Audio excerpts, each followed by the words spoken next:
Hi, I'm Michael Wiafe. And I'm Demetria Wack. Welcome to PolicyWise, a podcast from Youth Leadership Institute in collaboration with California Forward and their Young Leaders Advisory Council, where we challenge assumptions, discuss and question policy to find out, is this policy wise? Each episode, we invite current and rising policy leaders to discuss current events, social issues, and political topics in order to promote youth voice and establish a model of intergenerational policy discussions. Nick Jasso is a student at UCLA studying sociology with a minor in civic engagement and social change.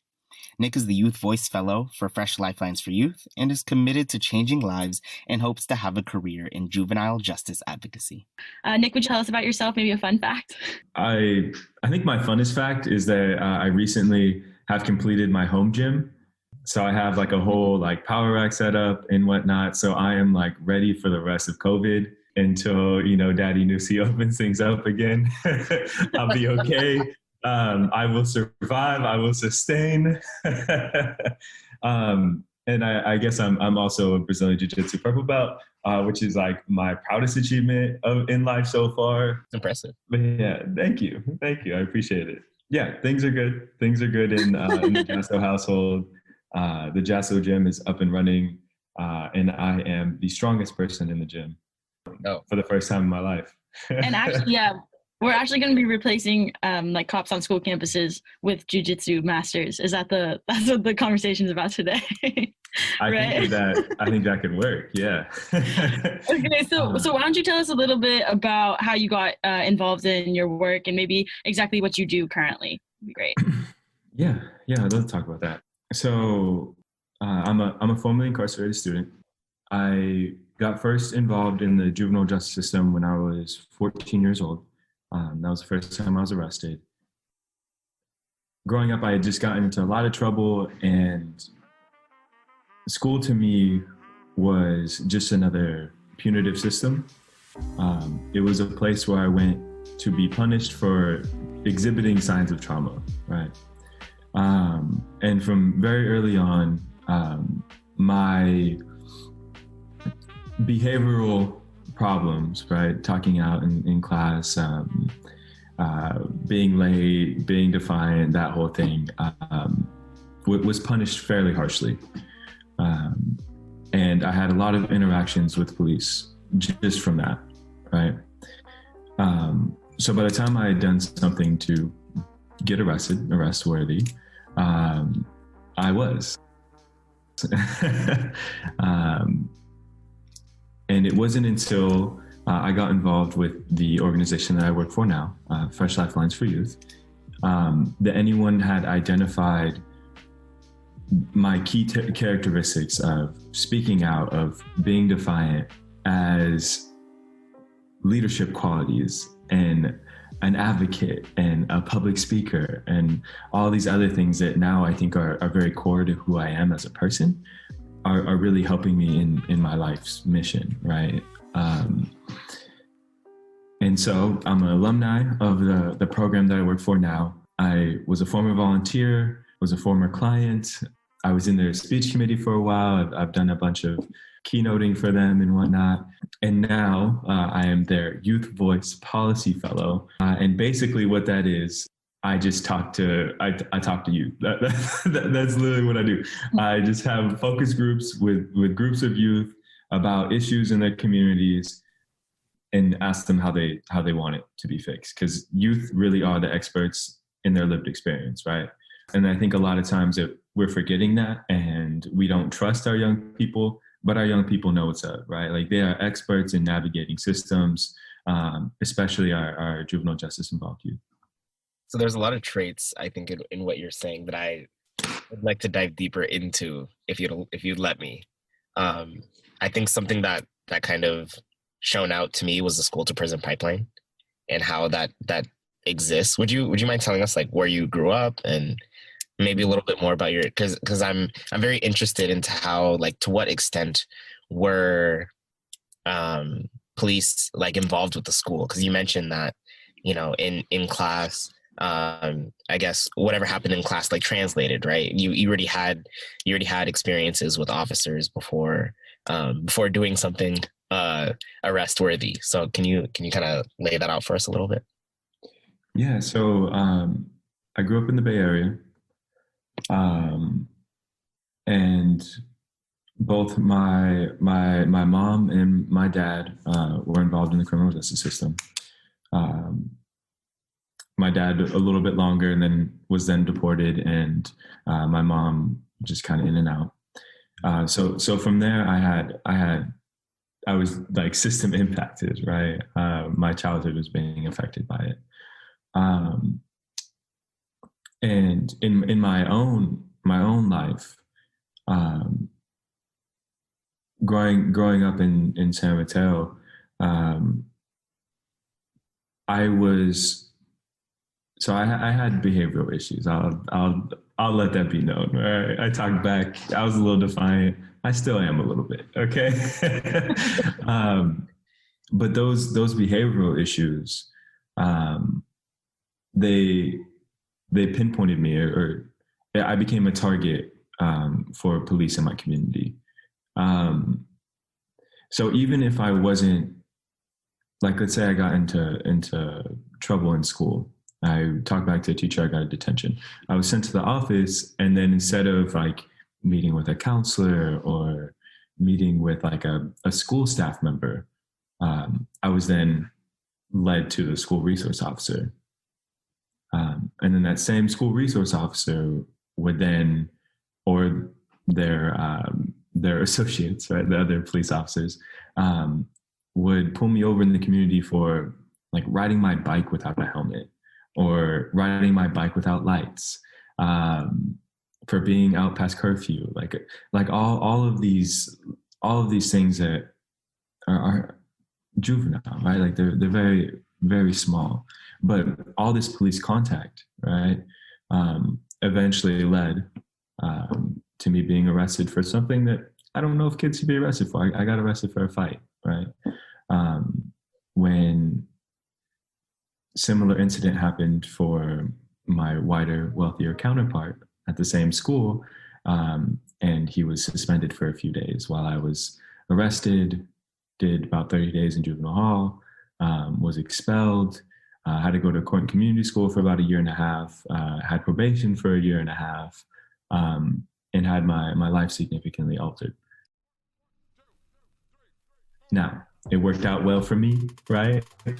I got linked up to services and things like that, because there was there's kind of the double-edged sword of growing up in the Bay Area, is that people are being pushed out, right? I was pushed out. I live in Sacramento now. You get pushed out because of the tech industry, because of the influx of money, right, in the last like decade or so. But at the same time, there's also an influx of resources. So through those resources, I was linked up with a lot of like community nonprofits and a lot of community resources that really helped mold me into the person I am now, the young professional that I am now.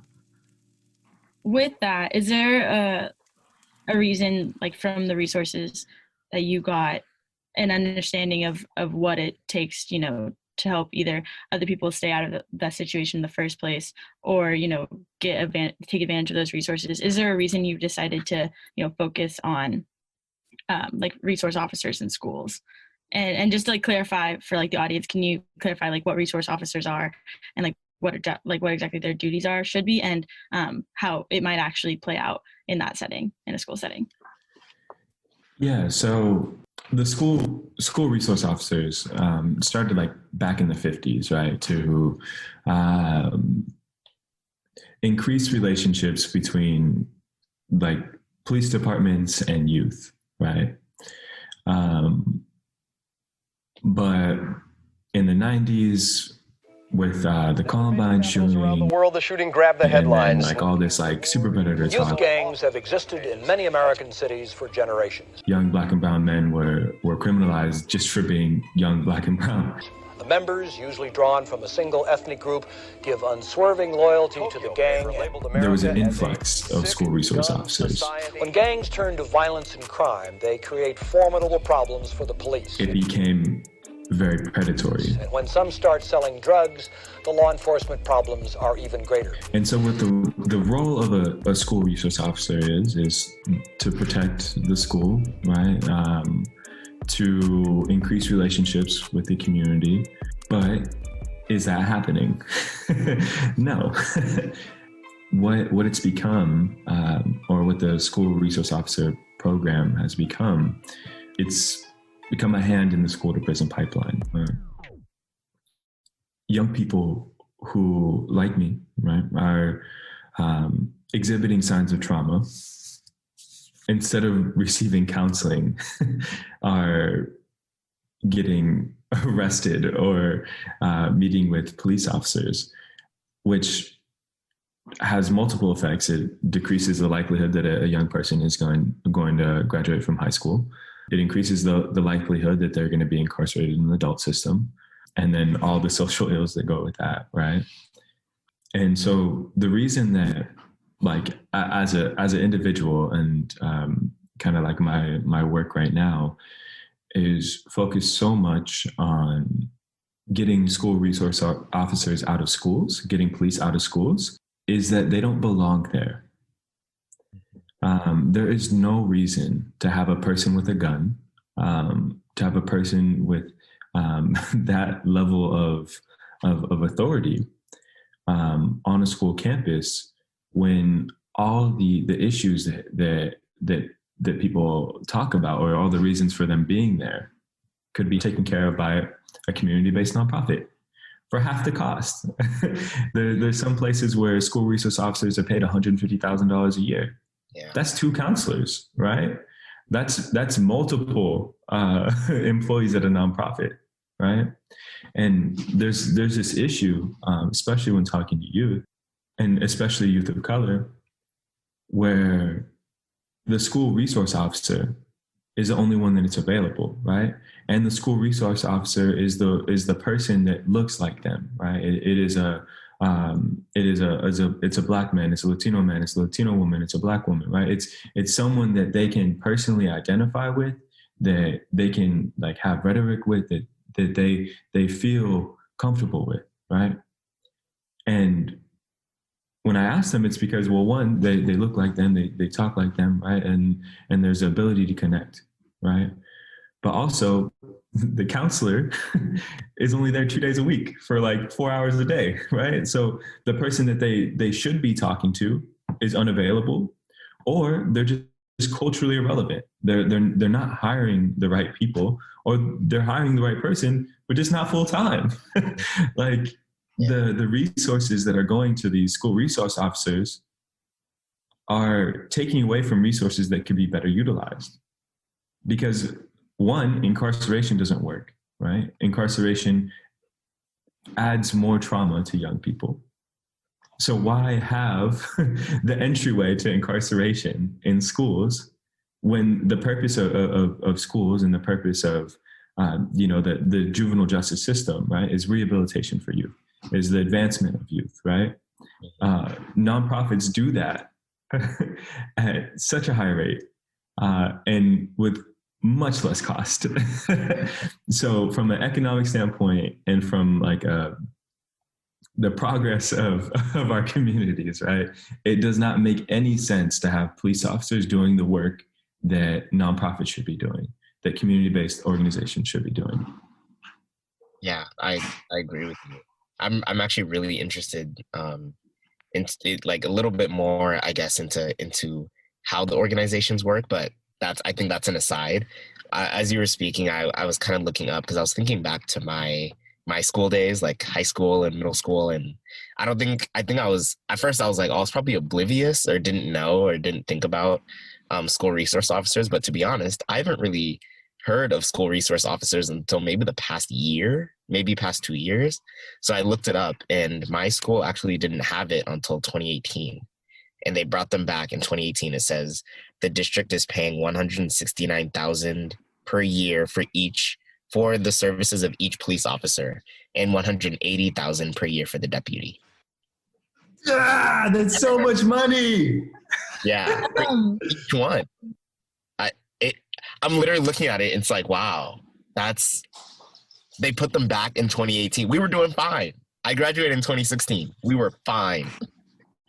I don't even know. Like, okay, there were little things here and there, but it was never like a big issue. It never, really caused problems. So now I'm really wondering what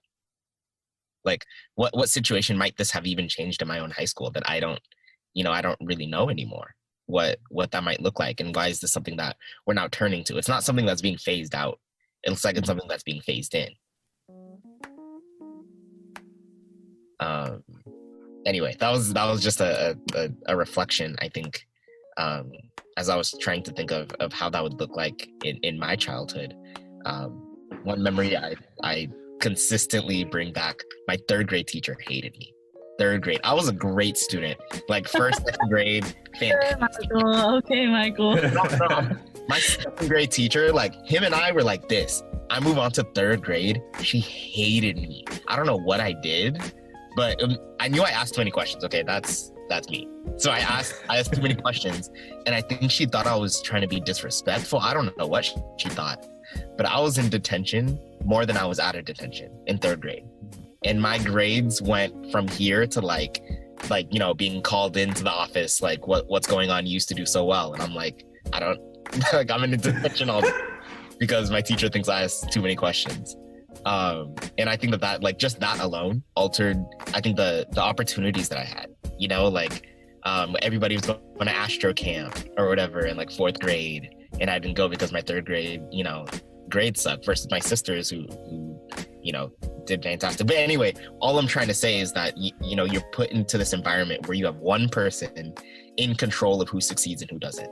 And if they have any perception that you were doing something disrespectful that they don't like, they have the ability to quite literally stifle your opportunities. And so I'm like, I think this conversation just made me really wonder how many students are having their opportunities stifled because the wrong person is in the wrong place and that the right resources are not in the places where they need them the most, especially at the time in their life when they need it the most. Okay, thank you for coming to my TED Talk. Yeah, of course. And I think the short answer to that question, right, is a lot. Like a lot of youth are being kept from reaching their fullest potential because the wrong person is placed in the wrong position, right? And like in your community, for $160,000, $180,000, that's like 3 positive adults, right? Like for each one, I'll do it. And I don't know about y'all, right? But for me, when I'm having a bad day, I don't want to cry to somebody with a gun, I'd much rather talk to somebody in a sweater vest, It's a really good point. And I think the economic stuff that you brought up is really interesting to me, and I kind of want to get into it, but I also want to talk about some of some of the work that you're working on currently. So maybe we have time, we can loop back to it.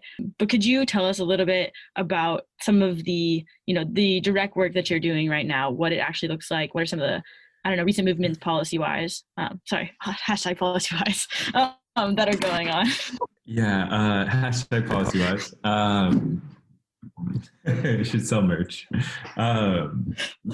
So yeah, like I said earlier, a lot of what I do is just like talking to youth. But a couple of the bigger projects that I'm now currently working on, because before the election cycle, a lot of what I was doing was like I was doing like census workshops, and there was like a big push to get youth or their families like to take the census, right? And then I was doing like a lot of like how to learning how to vote and like how to research propositions, and like a lot of workshops on civic engagement for youth that are citizens and have the right to vote or have the ability to vote, and folks that aren't, right? And how to go about that and how to be still civically engaged, right? But now currently the bigger projects that I'm a part of right now are focused in Alameda County in Oakland.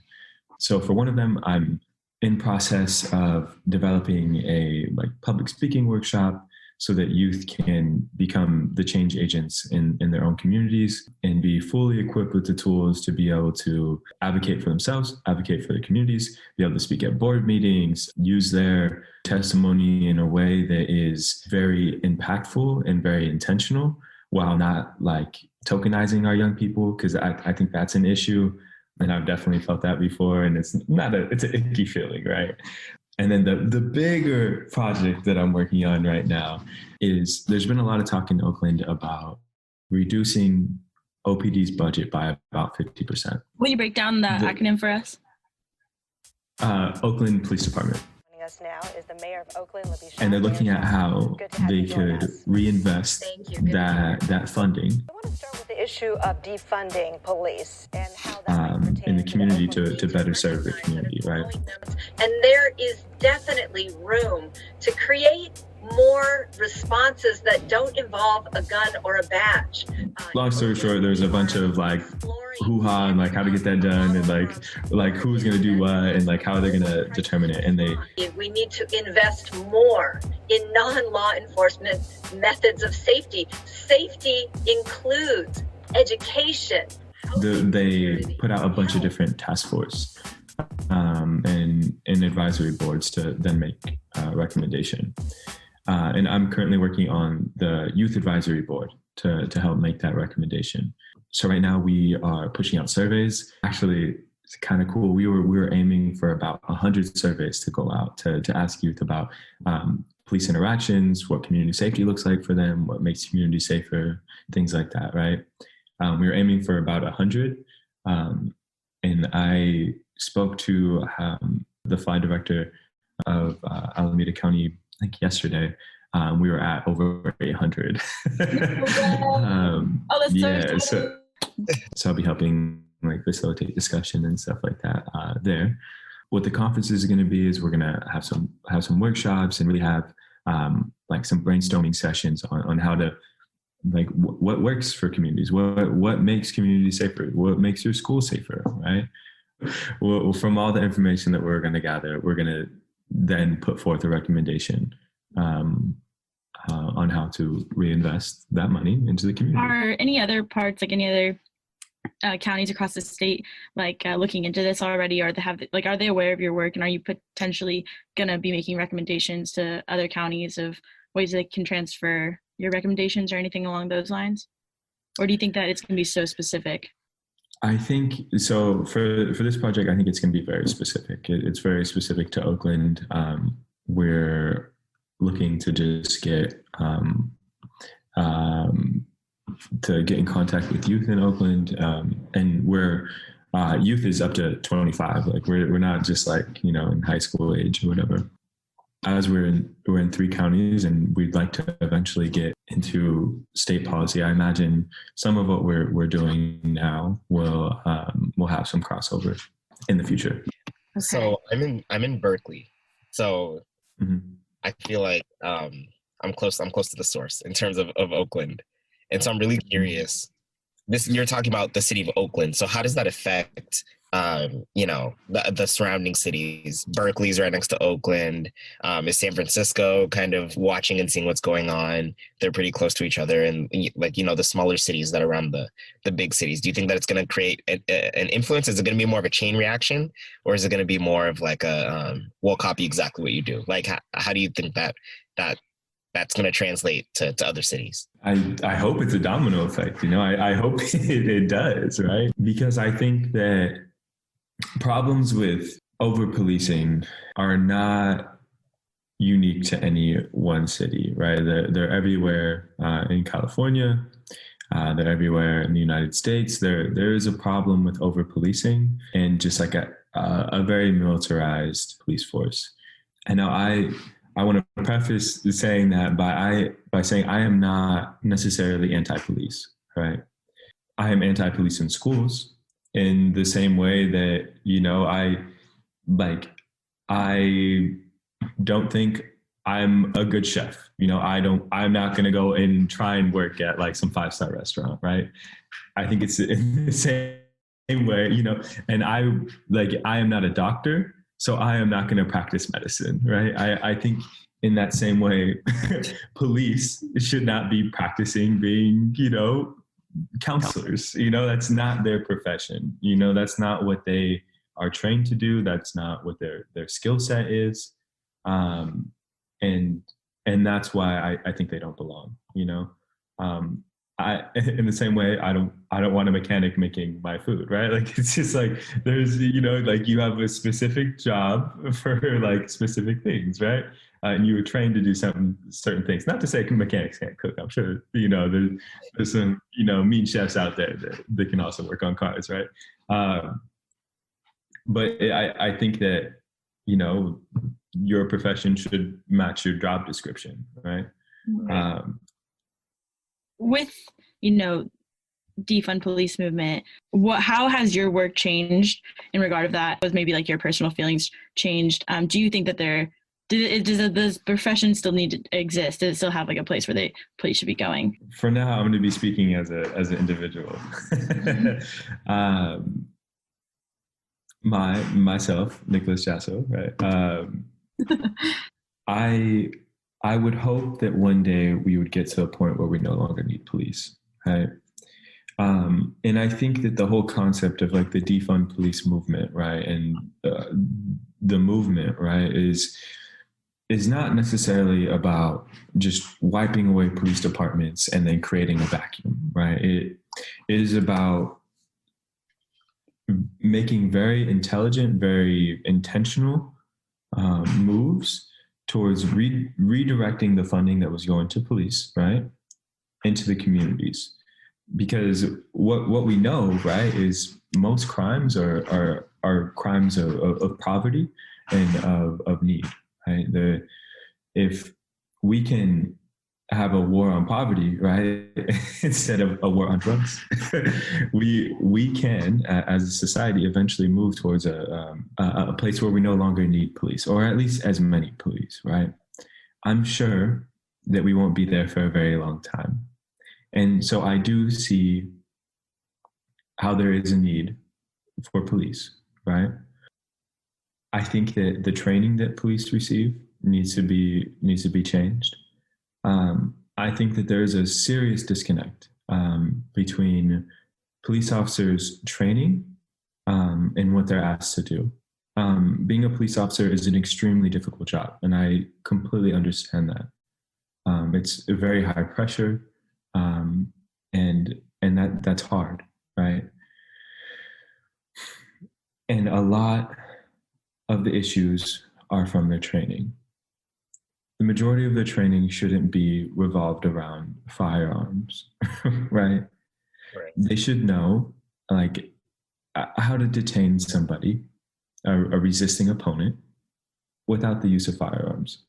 So like me, like, I do jujitsu, right? So I'm a big proponent of grappling. If I can detain my brother, who's 6'3", 250 plus pounds, a Muay Thai fighter, without hurting him, and successfully like immobilize him when we're like messing around, when we're sparring, when whatever, right? A police officer should be able to do that as well, right? You should be able to neutralize a situation without hurting somebody. And I think that a lot of the training right now is focused on firearms, right?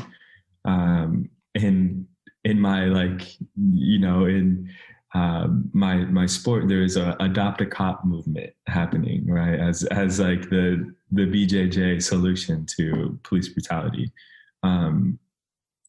Brazilian Jiu-Jitsu. Yeah, Brazilian Jiu-Jitsu.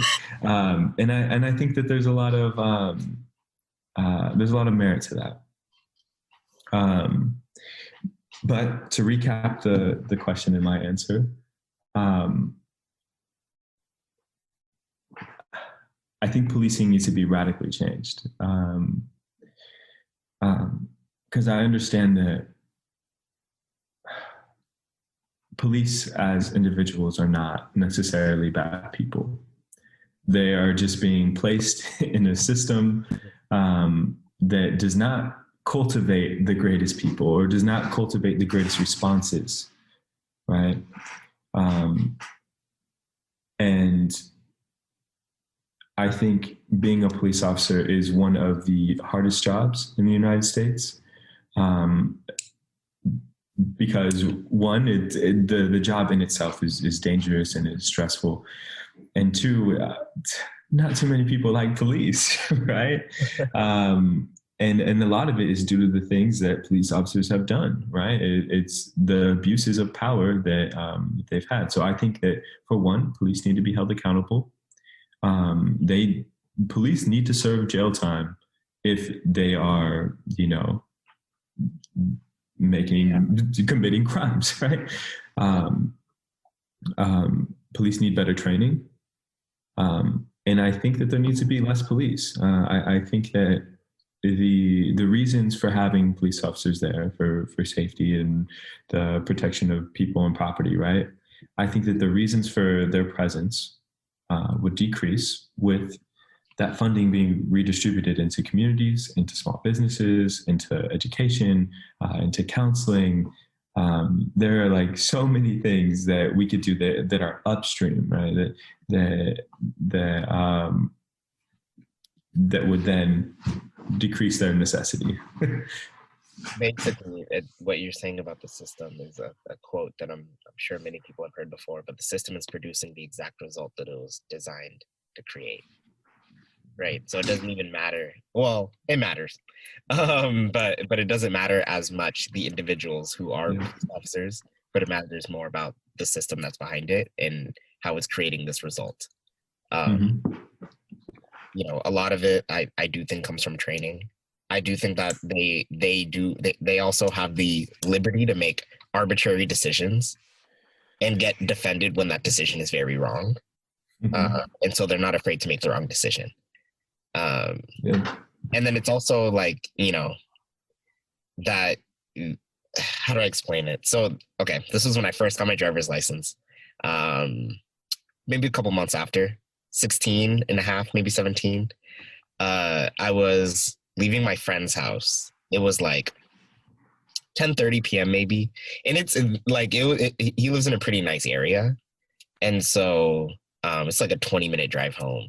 And I was pulled over at the side of like the neighborhood, but not near the houses. Like, when like a neighborhood like has like a backside kind of, and it was just like a street in the back with like a whole brick wall, like empty street. I pulled over to change the music that was playing, literally to create a playlist for the drive home. So I pulled over, like the great driver I was at 16. So responsible. Right. Like I was doing the right thing. I was such a kid in third grade. I'm such a good driver. Thank you. Humble brags. Like I say this to really like emphasize how ridiculous the outcome was. And so I was just sitting there and I was on my phone, and then all of a sudden there were like bright lights all over me. And I was just like I didn't even know what to do. I was just shook. I wasn't like, I didn't know what was going on. And there was a police car. They pulled up, 3 of them pulled up, one across the street, one in front of me, one behind me. And like all shined their lights in my car. And I was just sitting there like as a 16-year-old, like just looking at music on my phone. And then they used whatever, the horn thing, and they were like, put your hands on the wheels, like whatever. And I was freaking out. Like I didn't even know what to do. And they like came up, one of them was holding a gun. Like they pulled up and was like, roll down the window. And I was like trembling. They're like, what are you doing here? And I was like, I'm about to drive home. I was just trying to change the song. And I showed him my phone. And he like looked into my car, like shined the flashlight all over my car. And I was just like, I don't know what to tell you. And then he was like, driver's license, everything. So I gave it to him. I said, did I do something wrong? I just gave it to him. And he came back in like 10 minutes. It took forever. The longest like wait of all time. And I was just sitting there. Like I texted my parents, like, this is what's happening. I'm freaking out. And then he just came back and was just like, you should go home right now. And I was like, what did I do? And he was like, go home. And then they just like left. And I just sat in my car, like trying to regain my life back, like my energy.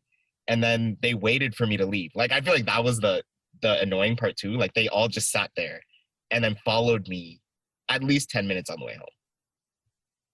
And like what did that do to a 16-year-old? Like, I was thinking about that definitely for months. Like every time I drove at night, like I would think about, okay, am I parking in a spot where somebody might single me out? Like, am I like just all of these things? If I see a cop on the road, I'm already like freaking out. And it creates these situations where it's almost, I don't know how to describe it other than unfair. Like it's unfair that we have to, live life like this. And then to even, if I had them in school too, oh no.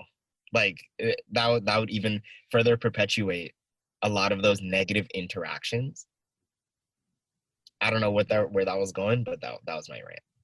Thank you again. That's trauma right there.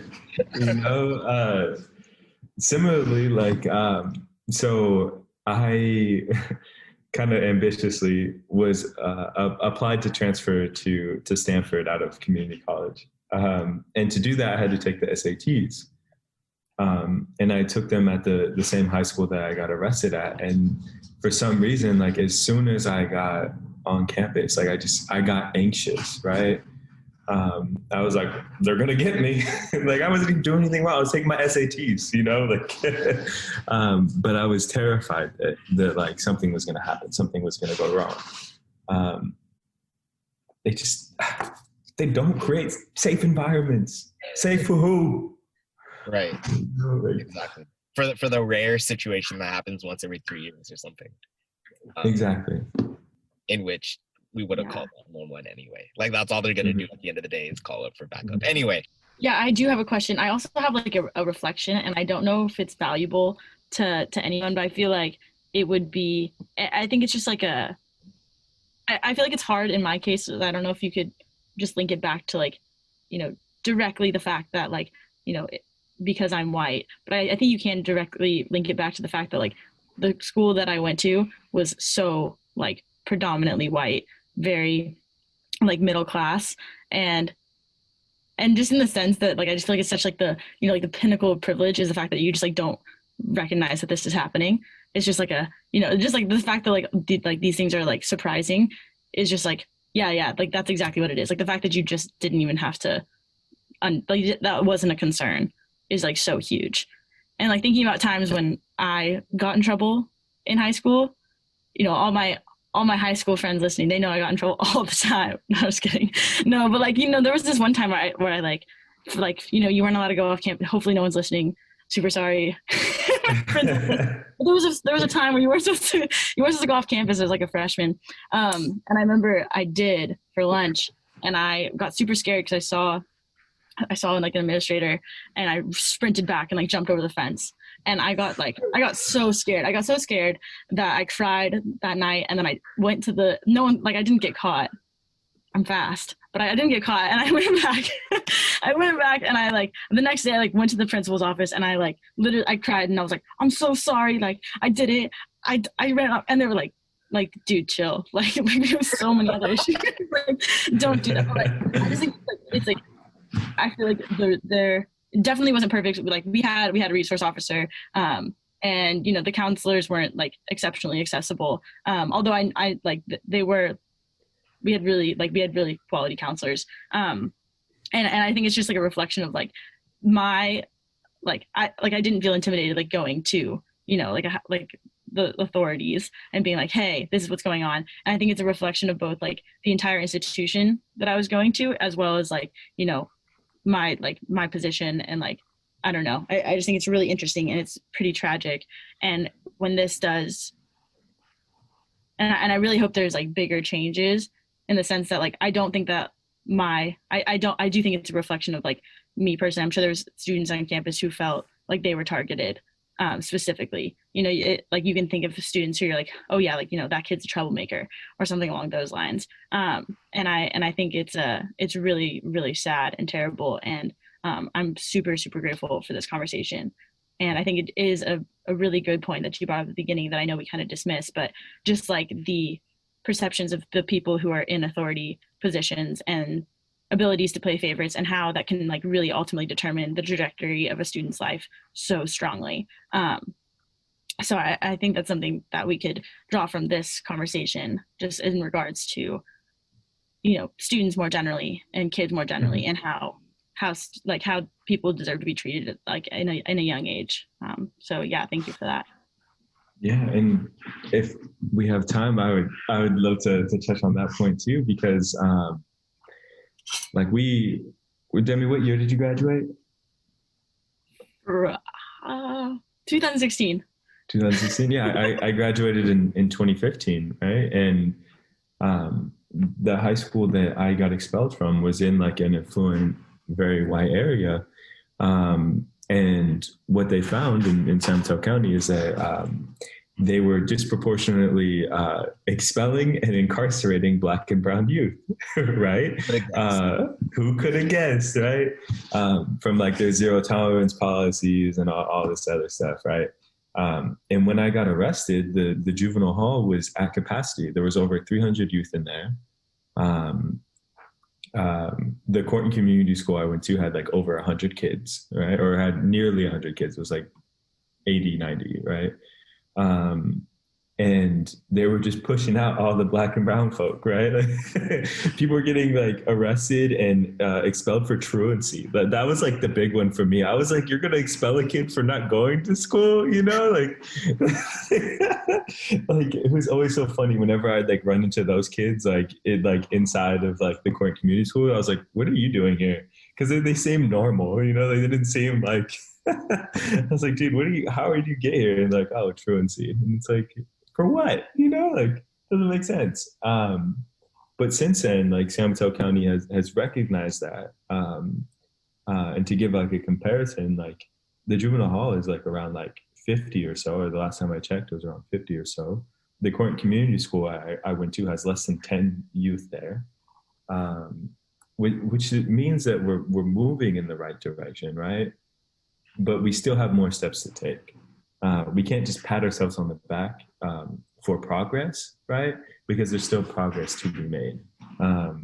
I won't be happy until there isn't any kids in there, right? Until we close our juvenile hall, because I don't think that we need to incarcerate our kids, right? I think that young people deserve to be in their most resource-heavy environments. They deserve to be in their homes. They deserve to be surrounded by adults that care about them, and to be built up, right? And young people don't need more trauma. Stop arresting kids. Well, thanks, Nick. And so I guess I'll ask you the final question now. And so I'm wondering, for the people listening, how can others get involved in your work? I guess what advice would you say, put out there into the public, for them to get involved or to support the efforts that you're that you're building? And then what messages do you have to young people on that same note, to get involved, to make a difference? What would you like to tell them? Wow. So for adults, I got some news for you. The organization I work for, Fresh Lifelines for Youth, that works with youth about 13 now, 13 to 25, sometimes younger, is in 3 counties: Alameda, San Mateo, and Santa Clara County. And we take volunteers to facilitate our law classes, where we teach youth about their rights, about how to de-escalate police situations, and we throw in some like life skill stuff there as well. And we're always looking for more facilitators. And since everything is online, we are also doing facilitation online. So if you would like to be a facilitator, please go to flyprogram.org and click on volunteer. And we're also always looking for mentors. So the only requirement for being a mentor is you have to be over 21. There's an interview process and all of that, but we're also always looking for mentors as well. For young people, and then also for adults, make sure, if you're working with young people, be patient, right? Like, and make sure you're coming at it from a place of love, right? Like, identify those key traits in young people that maybe you're having problems with, right? Or and turn that into a strength. Make those defiant, outspoken, talking back kids, right? Make them leaders, make them advocates, make them public speakers. And there's other skills too, right? That are valuable, like photography and art and everything else, right? Like there are a lot of skills that young people have that just need to be identified. So do that. Find what they're good at. Find what they enjoy. Who knows? Maybe they'll be super into Brazilian Jiu-Jitsu.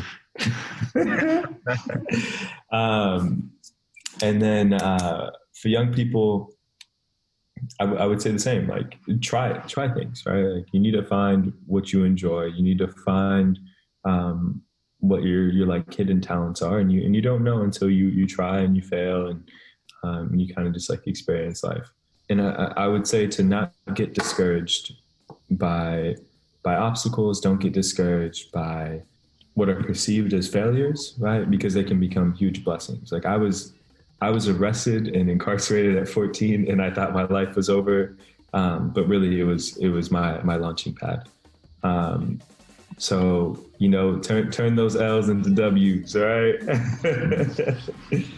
It'll all be right. Well, thank you, Nick, for joining us and for sharing us your perspective and insight. This conversation was fantastic. Yeah, thank you. I appreciate it.